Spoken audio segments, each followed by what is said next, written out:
Avant de poursuivre notre lecture dans le premier livre des rois, je rappellerai le verset du Nouveau Testament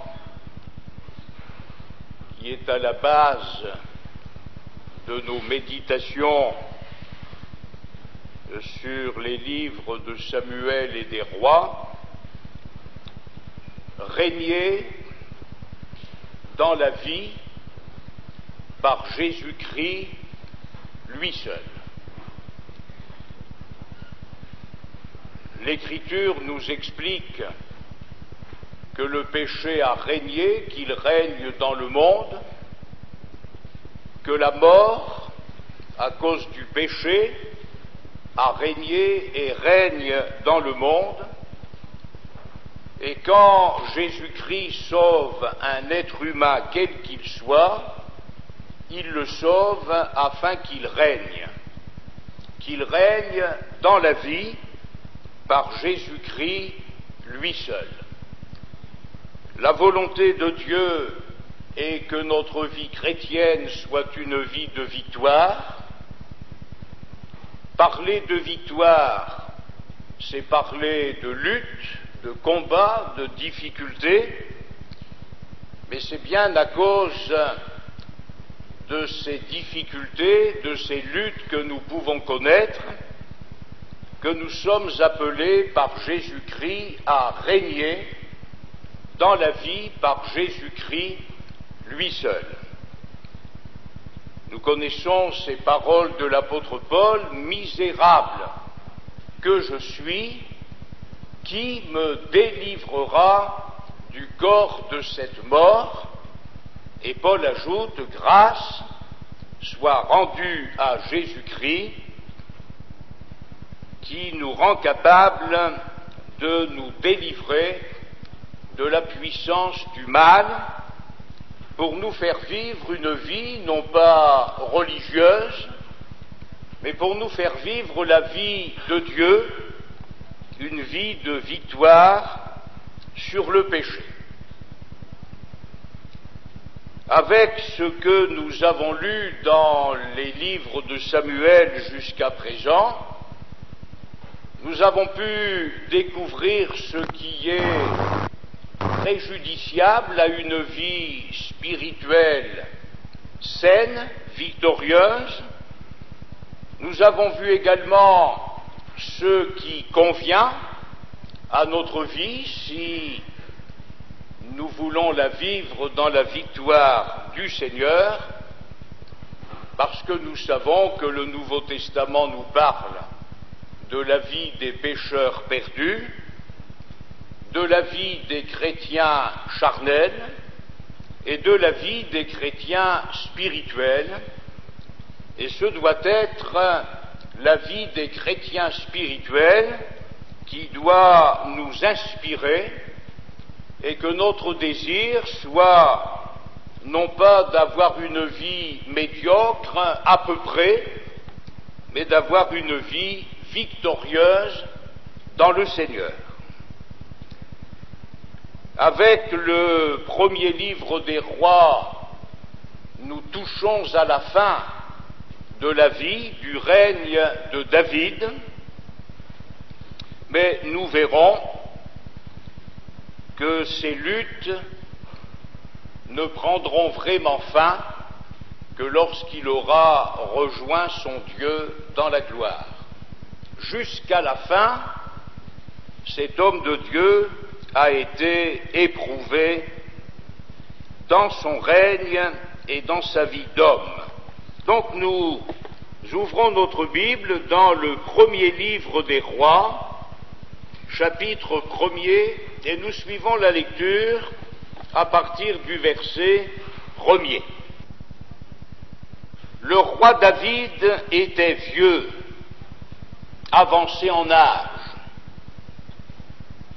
Certains ont pensé qu'il pouvait avoir 70 ans à ce moment-là.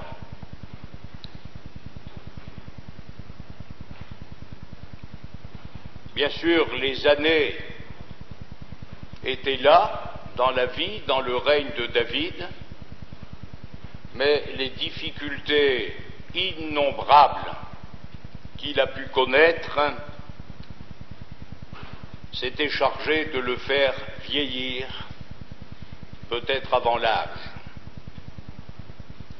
Parce que quand on ne lit qu'une partie des Écritures, on a l'impression à tort que pour David, c'était merveilleux tous les jours. Mais s'il fallait mettre dans les plateaux d'une balance les bénédictions qu'il a pu connaître et les épreuves qu'il a connues, on se demande de quel côté se dirigerait le fléau de la balance. Alors, ne nous faisons pas une Bible à notre idée, ne nous faisons pas une opinion de la vie de David à partir d'un verset biblique ou même du psaume 23, mais considérons tout ce que dit l'Écriture et nous verrons que la vie de David n'a pas été une vie facile. Et je dirais heureusement qu'il avait pour lui le Dieu vivant et vrai. Le roi David était vieux, avancé en âge. On le couvrait de vêtements et il ne pouvait se réchauffer. Ses serviteurs lui dirent, ils vont avoir recours à ce qui pouvait se pratiquer en ce temps-là. Je dis bien en ce temps-là. Comme une femme stérile pouvait mettre sa servante dans le sein de son mari afin d'avoir des enfants par le moyen de sa servante. C'était des coutumes de l'époque, de cette époque-là. Ses serviteurs lui dirent que l'on cherche pour mon Seigneur, le roi, une jeune fille vierge, qu'elle se tienne devant le roi, qu'elle le soigne et qu'elle couche dans ton sein. Et mon serviteur et mon Seigneur le roi se réchauffera. On chercha dans tout le territoire d'Israël une fille jeune et belle, et on trouva Abishag, la Sunamite, que l'on conduisit auprès du roi. Cette jeune fille était fort belle, elle soigna le roi et le servit, mais le roi ne la connut point.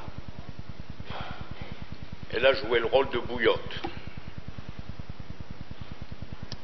Or, au verset 5, l'Écriture nous dit « Adonijah, fils de Haggith, se laissa emporter par l'orgueil. » Adonijah était le 4e fils de David.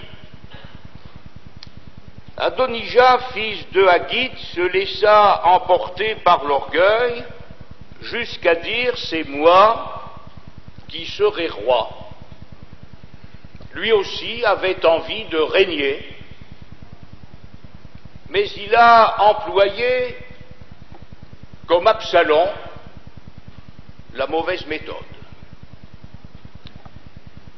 Amnon, le fils aîné de David, était mort.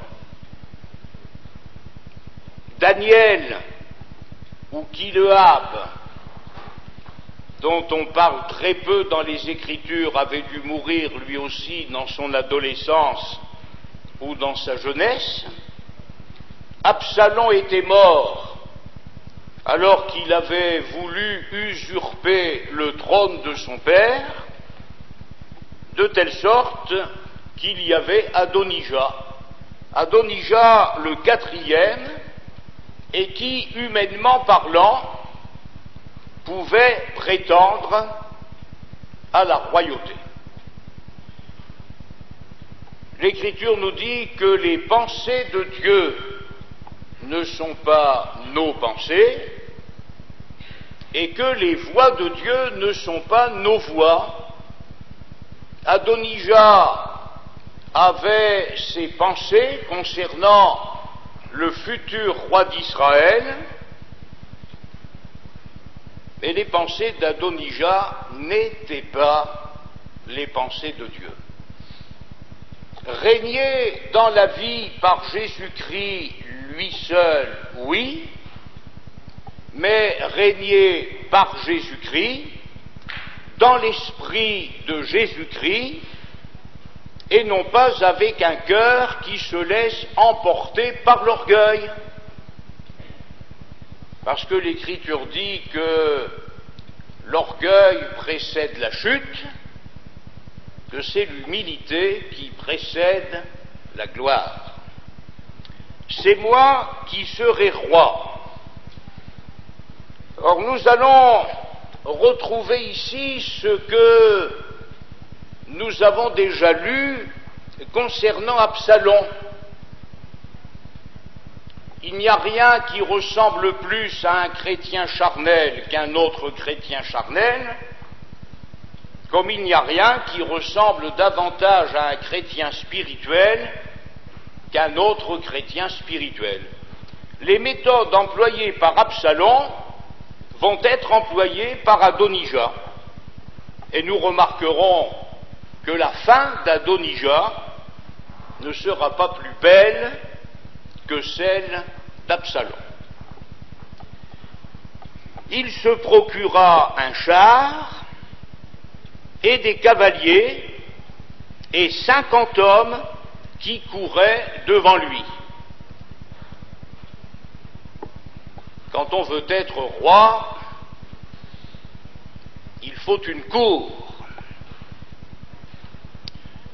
Et avant d'avoir le trône, Adonijah a eu son char, il a eu ses cavaliers, et il a eu ses 50 hommes qui couraient devant lui. Subitement, au plan humain, il est devenu quelqu'un. C'est moi qui serai roi. Écoutons bien ces quelques paroles du verset 6. Son père ne lui avait de sa vie fait un reproche en lui disant « Pourquoi agis-tu ainsi ?» Brièvement, l'Écriture souligne la faiblesse d'Adonijah, la faiblesse de David à l'égard d'Adonijah. Jamais David n'avait fait une remontrance à Adonijah. Jamais David n'avait dit à Adonijah « Pourquoi agis-tu ainsi ? Quelles sont les raisons de ton comportement ?» Jamais. Il n'est pas question de dureté, de violence, de brutalité avec les enfants,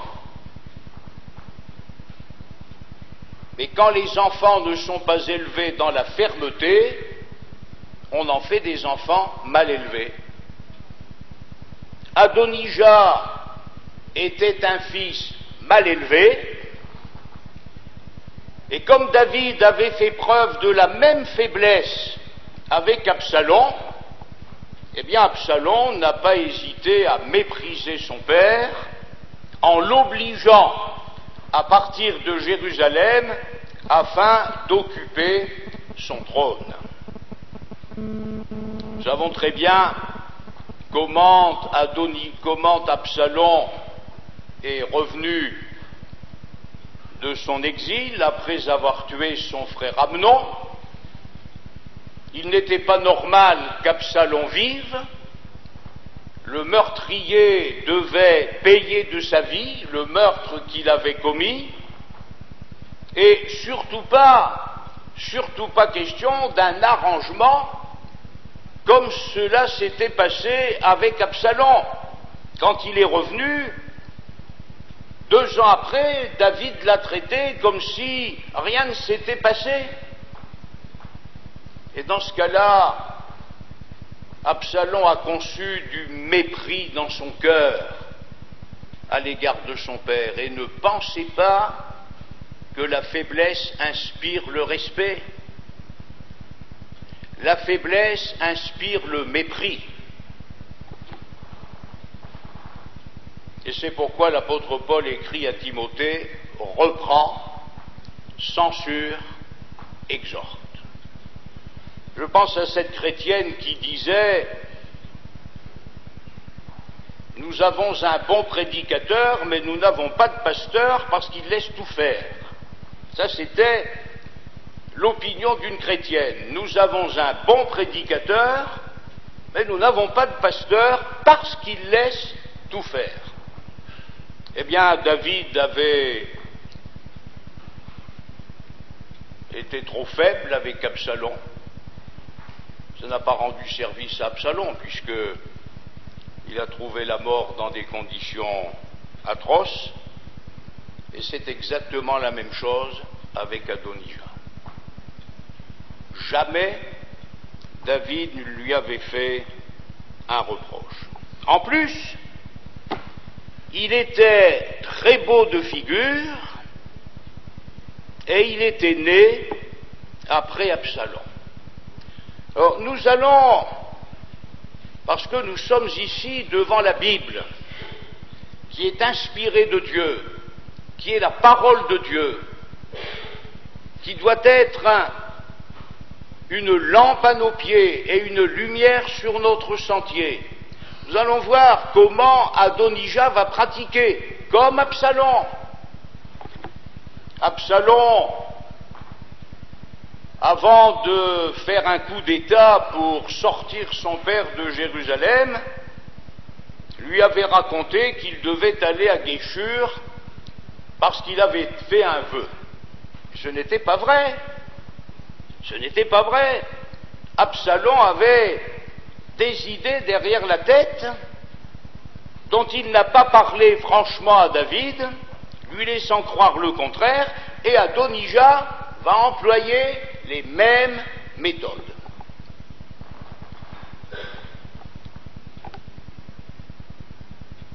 Il eut un entretien avec Joab, fils de Tseruya. Joab était encore, à cette époque-là, chef de l'armée. David avait voulu le remplacer, mais Joab s'était arrangé pour faire mourir celui qui aurait dû le remplacer à la tête de l'armée, de telle sorte que David a dû faire avec Joab, bon gré mal gré, il a dû garder Joab à la tête de l'armée, mais Joab savait très bien que ça ne durerait pas toujours, parce que David n'avait jamais accepté les crimes commis par Joab. Par Joab qui avait versé pendant la paix le sang de la guerre. Et Joab savait très bien que ses jours étaient comptés. Or, comme le miel attire les mouches, Adonijah va aller trouver qui? Mais il va aller trouver Joab, qui était toujours chef de l'armée, mais sur son déclin et à la veille d'être remplacé. Ensuite, il eut un entretien avec le sacrificateur Abiatar, et ils embrassèrent son parti. Adonijah, c'était un petit malin. Il se dit, si je mets de mon côté le chef d'état-major, et si je mets de mon côté le sacrificateur Abiatar, je réunirai l'armée et le sacerdoce, et ainsi je pourrai régner sur Israël. Ils embrassèrent son parti. C'est curieux qu'il y a des gens qui sont toujours prêts à s'attacher aux Adonijah ou aux Absalom. C'est bizarre. doit y avoir une explication à cela, mais c'est étrange de voir avec quelle facilité Adonijah met Joab et Abiathar de son côté. Et puis au verset 8, il y a un mais. Mais le sacrificateur Tsadok, Benaja, fils de Jéhojada, Nathan le prophète, Shimei, Réi et les vaillants hommes de David ne furent point avec Adonijah. Vous remarquerez qu'Adonijah n'est pas allé se frotter à ces gens-là. L'Écriture va nous le préciser plus tard. Et quand on voit le travail de division qui s'est fait dans nos églises depuis 60-70 ans, on se rend compte que les diviseurs savent qui ils peuvent aller trouver. Il y a des gens avec lesquels ils n'auront jamais le moindre contact, il y a des gens auxquels ils ne diront jamais rien, auxquels ils ne demanderont jamais rien parce qu'ils savent que ça ne marchera pas. Mais par contre, il y en a d'autres qui sont comme des fruits mûrs, prêts à être cueillis, et les Adonijah vont trouver Joab et Abiathar qui aussitôt embrassent son parti. Alors Adonijah s'y croit déjà. Il va faire la fête, verset 9, il tua des brebis, des bœufs et des veaux gras près de la pierre de Zoélet, qui est à côté d'Angrogel, et il invita tous ses frères, fils du roi, et tous les hommes de Juda au service du roi, mais, c'était une invitation de clan. Il n'invita point Nathan. Nathan, le prophète, l'homme de Dieu, n'intéressait pas Adonijah. Parce que ceux qui comptaient pour Adonijah, qui étaient emportés par l'orgueil, c'était de devenir roi. Mais s'il était allé trouver Nathan, Nathan lui aurait dit, mon garçon, tu te trompes, moi je vais te donner le nom du roi, celui que Dieu a choisi, celui à qui Dieu a promis à ton père de faire asseoir sur le trône d'Israël, je vais te donner son nom. Alors Adonijah se garde bien d'inviter à la fête Nathan le prophète. Il n'a pas invité non plus Benaja, chef des Pélétiens, de la garde rapprochée de David. Il n'a pas invité les vaillants hommes de David et il s'est bien gardé d'inviter Salomon, son frère. Voilà la conception qu'Adonijah avait de l'unité du peuple. Ce qui intéressait Adonijah, c'était d'avoir des gens qui embrassent son parti. Or, l'Écriture nous dit, ne faites rien par esprit de parti ou par vaine gloire. Ayez en vous les sentiments qui étaient en Jésus-Christ. Donc, Adonijah fait une sélection. Il y a ceux qui sont invités au festin, et puis il y a ceux qui sont volontairement mis de côté. Alors Nathan, le prophète, verset 11. Nathan dit à Bathsheba, mère de Salomon, n'as-tu pas appris qu'Adonijah, fils de Haggith, est devenu roi sans que notre Seigneur David le sache? Eh bien, voyez-vous, mes frères et sœurs, il y a un critère infaillible quand on travaille dans les ténèbres au lieu de travailler dans la lumière, ce n'est jamais le signe d'une action de Dieu. En politique, on appelle ça des taupes. Ça travaille toujours dans le noir. Et ça fait un travail souterrain. Vous pouvez avoir une taupe sous vos pieds et ne pas vous en rendre compte. Eh bien, c'est la méthode qui a été employée par Adonijah, au point que le prophète Nathan dit à Bathsheba, mais as-tu appris, oui ou non, qu'Adonijah s'est intronisé roi? Est-ce que tu l'as appris? Viens donc maintenant, je te donnerai un conseil, afin que tu sauves ta vie et la vie de ton fils Salomon, parce que ça aussi, ça fait partie des coutumes de l'époque. Le roi en place se débarrassait, en les faisant mourir, de ceux qui auraient pu porter préjudice à son règne. Et il est certain que si Adonijah avait été confirmé roi d'Israël, Bathsheba et Salomon auraient été mis à mort. Et si, je dis bien si, Adonijah avait pu parvenir à ses fins, c'était en fait le plan de Dieu pour le Messie qui était attaqué de front. C'étaient les promesses de Dieu qui étaient attaquées par la méthode employée ou qu'Adonijah aurait employée. Donc nous sommes devant une situation sérieuse.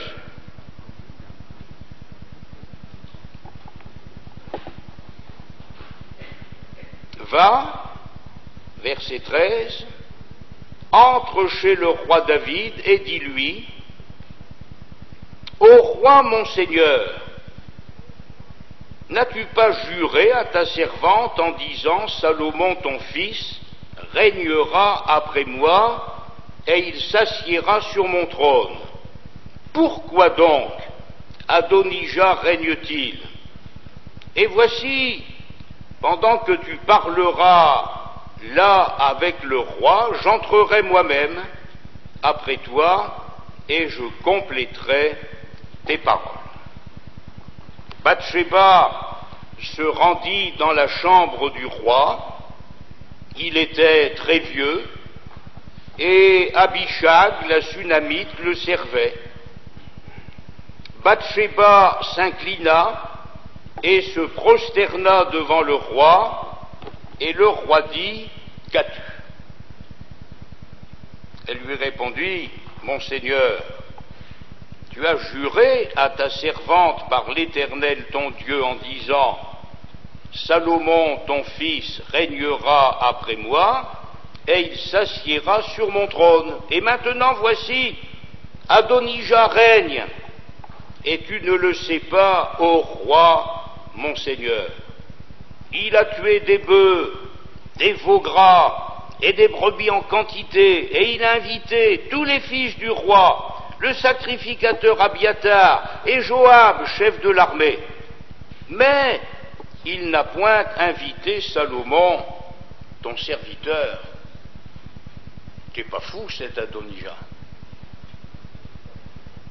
Il n'a pas invité Salomon, ton serviteur. Ô roi, mon Seigneur, tout Israël a les yeux sur toi, pour que tu lui fasses connaître que qui s'assiera sur le trône du roi, mon Seigneur, après lui? Et lorsque le roi, mon Seigneur, sera couché avec ses pères, il arrivera que moi et mon fils Salomon, nous serons traités comme des coupables. Tandis qu'elle parlait encore avec le roi, voici Nathan, le prophète, arriva. On l'annonça au roi en disant, voici Nathan le prophète. Il entra en présence du roi et se prosterna devant le roi, le visage contre terre.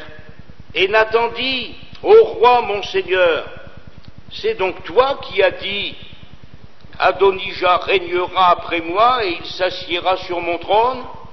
Car il est descendu aujourd'hui, il a tué des bœufs, des veaux gras et des brebis en quantité, et il a invité tous les fils du roi, les chefs de l'armée et le sacrificateur Abiatar, et voici, ils mangent et boivent devant lui, et ils disent: Vive le roi Adonijah. Mais il n'a invité ni moi, qui suis ton serviteur, ni le sacrificateur Tsadok, ni Benaja, fils de Jéhojada, ni Salomon, ton serviteur. Est-ce bien sur ton ordre, est-ce bien par ordre de mon Seigneur le roi que cette chose a eu lieu, et sans que tu aies fait connaître à ton serviteur qui doit s'asseoir sur le trône du roi, mon Seigneur, après lui? Le roi David répondit: Appelez-moi Bathsheba. Elle entra et se présenta devant le roi. Et le roi jura et dit: L'Éternel qui m'a délivré de toutes mes détresses. David parle de la délivrance, l'Éternel qui m'a délivré, mais il ajoute de toutes mes détresses. Il n'a pas ri tous les jours.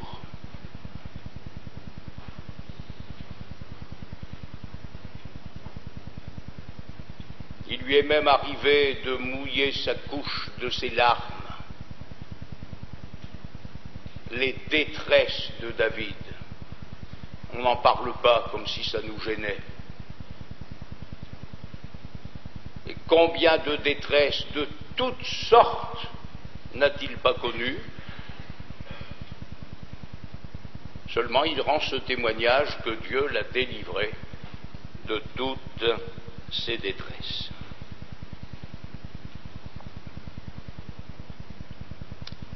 L'Éternel qui m'a délivré de toutes les détresses est vivant. Ainsi que je te l'ai juré par l'Éternel, le Dieu d'Israël, en disant: Salomon ton fils régnera après moi, et il s'assiera sur mon trône à ma place, ainsi ferai-je aujourd'hui. Bathsheba s'inclina, le visage contre terre, et se prosterna devant le roi. Et elle dit: Vive à jamais mon Seigneur le roi David. Alors remarquons la différence entre Absalom et Adonijah. Absalom s'en est pris directement à son père. Il était même prêt à le faire mourir, il était prêt à tuer son père qu'il avait gracié. Absalom était prêt à le tuer. Mais Adonijah ne parle pas d'amener son père David à abdiquer. Sa lutte n'est pas directement contre David. Elle est contre un roi possible qui ne s'appellerait pas Adonijah.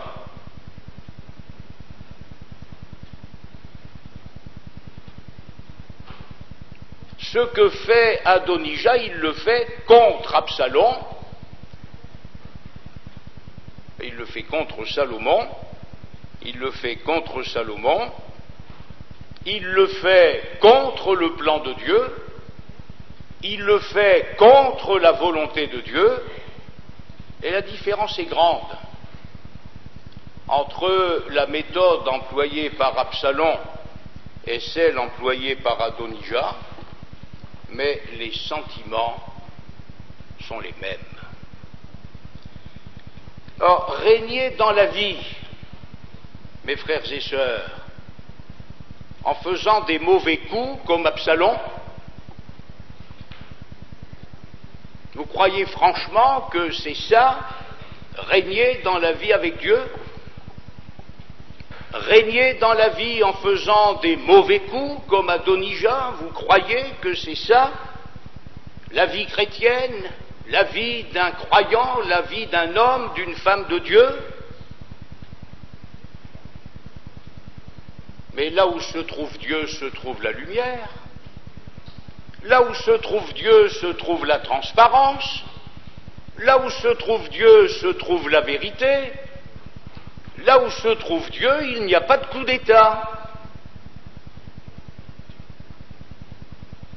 Or, c'est à nous de choisir quel genre de règne nous voulons avoir, parce que notre fin sera comme le règne que nous avons eu.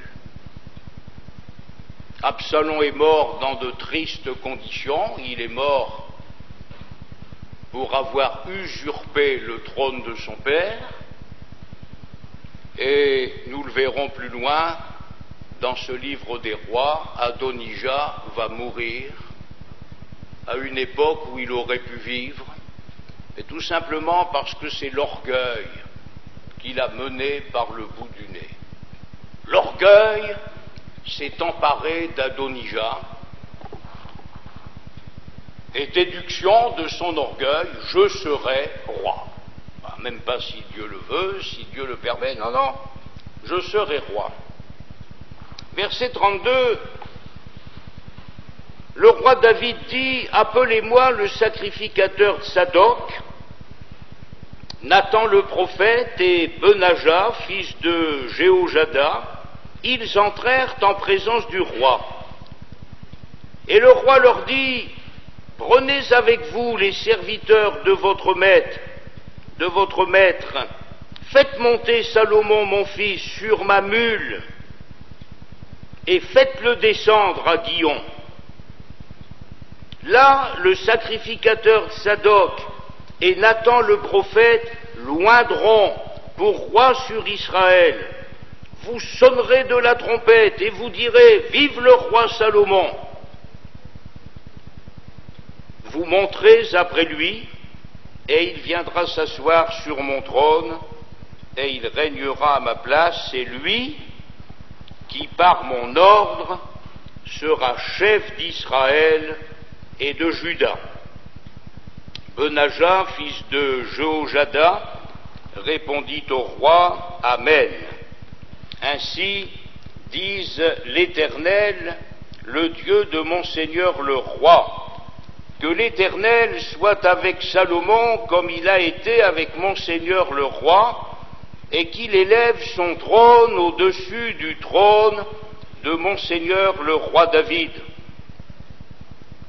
Alors le sacrificateur Tsadok descendit avec Nathan le prophète, Benaja, fils de Jéhojada, les Kérétiens et les Pélétiens. Ils firent monter Salomon sur la mule du roi David, et ils le menèrent à Gihon.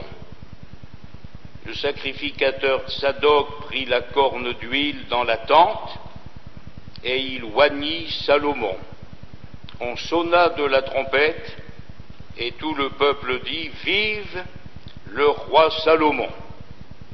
Tout le peuple monta après lui, et le peuple jouait de la flûte et se livrait à une grande joie. La terre s'ébranlait par leurs cris. Vous remarquerez que quand Dieu établit quelqu'un, je dis bien quand Dieu établit quelqu'un, on n'a pas besoin d'acheter les autres en faisant la fête.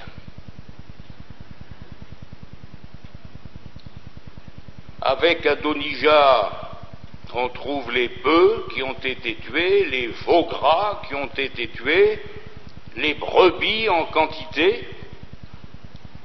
Avec Adonijah, on mange, on boit, on danse peut-être.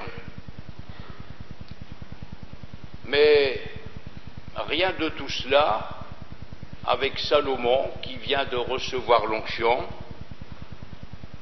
il n'en reste pas moins vrai que tout le peuple monta après lui, et le peuple jouait de la flûte et se livrait à une grande joie. La terre s'ébranlait par leurs cris. D'un côté, il y a ce que l'orgueil est capable de faire avec un homme. Et de l'autre côté, il y a ce que Dieu est capable de faire en vertu de son choix et de ses promesses. D'un côté, on a un règne factice. Avec Adonijah, ça n'a pas duré longtemps. De l'autre côté, on a un règne voulu par Dieu et établi selon le plan de Dieu. Et voyez-vous, mes frères et sœurs, en ce qui nous concerne, c'est un choix permanent qu'il nous faut faire. Est-ce que nous allons écouter notre chair? Est-ce que nous allons écouter la tentation de l'orgueil qui nous vient du diable, de l'enfer? Ou est-ce que nous allons nous mettre à l'écoute de Dieu pour lui dire comme Saul de Tarse, Seigneur, que veux-tu que je fasse? On peut vouloir régner comme Adonijah, je serai roi, mais ce n'est pas ce qui est important dans la vie chrétienne.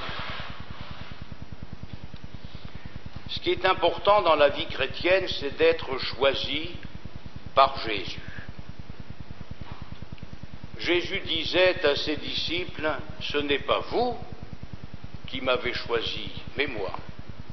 Moi, je vous ai choisi et je vous ai établi afin que vous alliez, que vous portiez du fruit et que votre fruit demeure. Quelle différence entre ce qui est inspiré par la chair, ce qui est inspiré par le diable, et ce qui est inspiré par Dieu, par l'Esprit de Dieu, par la grâce de Dieu. Or, régner dans la vie, oui, mais pas n'importe comment. Avoir une vie de victoire, oui, mais pas à n'importe quel prix. Régner dans la vie par Jésus-Christ lui seul, avec l'onction que Dieu donne, avec la grâce que Dieu accorde. L'Écriture nous dit que l'affection de la chair, c'est la mort. C'est ce qui est arrivé à Absalom, c'est ce qui va arriver à Adonijah. Que l'affection de l'esprit, c'est la vie et la paix. Quelle différence! Or, c'est de l'affection de l'esprit dont nous avons besoin, afin de connaître la vie abondante de Dieu, et que cette vie abondante se déroule dans la paix de Dieu. Adonijah n'était pas un homme de paix, c'était un intrigant. Il cherchait des gens qui embrassent son parti. Nous n'avons pas besoin d'intrigues dans nos églises. Nous avons besoin d'hommes et de femmes droits, qui se laissent conduire par le Seigneur. Et je le répète, avec le Seigneur, c'est toujours la transparence, la lumière, la clarté. Avec le Seigneur, ce n'est pas surtout que David n'en sache rien. Avec le Seigneur, ce n'est pas surtout que Bathsheba ne le sache pas, surtout que Nathan ne le sache pas, surtout que Benaja ne le sache pas, surtout que Tsadok ne le sache pas. On va faire nos petits coups en dessous, dans l'ombre, et David n'en saura rien, et jusqu'au jour où il va le savoir. Parce que le Seigneur dit qu'il n'y a rien de caché qui ne doive être découvert. Rien de secret qui ne doive être connu. Or, ne jouons pas, mes frères et sœurs, au petit jeu d'Adonijah. Ne jouons pas au petit jeu d'Absalom, mais soyons des hommes et des femmes